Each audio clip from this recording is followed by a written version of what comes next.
মুসলিম তো সে যার হাত থেকে, যার হাতের অনিষ্ট, মুখের অনিষ্ট থেকে তার আশেপাশের ভাইয়েরা নিরাপদে থাকে, সে হচ্ছে মুসলিম। তার মানে আপনার হাত দিয়ে, আপনার কথা দিয়ে, আপনার কাজ দিয়ে আপনি আশেপাশের কাউকে যদি কষ্ট দেন, আপনি মুসলিম হতে পারবেন? আপনি আশেপাশের কাউকে কষ্ট দিতে পারবেন না। আপনার নেইবরকে যদি আপনি কষ্ট দেন, আপনি মুসলিম হতে পারবেন না। আপনি অন্যের প্রাইভেসিতে যদি ইন্টারফেয়ার করেন, কারো প্রাইভেসি যদি ভায়োলেট করেন, আপনি ভালো মুসলিম হতে পারবেন? কারো পার্সোনাল স্পেসে যদি আপনি নাক গলান, আপনি যদি ইন্টারফেয়ার করেন, তাহলে আপনি ভালো মুসলিম হতে পারবেন না। অন্যের অধিকারের ব্যাপারে ইসলাম আমাদেরকে সচেষ্ট থাকতে বলে। ইসলাম বলে ওয়ালা তাজাসসু, খবরদার গোয়েন্দাগিরি করো না, কারো পার্সোনাল স্পেসে নাক ঢুকিও না। যেটা তোমার ইস্যু না, যেটা তোমার বিজনেস না, ওখানে তুমি কভু যাবে না। কিন্তু আমরা এগুলো ভায়োলেট করি, দেদারসে, কি বলেন, করি না? অন্যের কোনো বিষয়ে আমাদের আগ্রহ থাকে বেশি, এরকম থাকে না? এনএসইউতে আলহামদুলিল্লাহ এরকম কেউ নাই, আছে এরকম? কারো পার্সোনাল বিষয়ে আমাদের কোনো ইন্টারেস্ট আছে?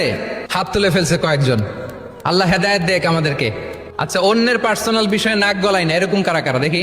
মাশাআল্লাহ, মাশাআল্লাহ, মাশাআল্লাহ।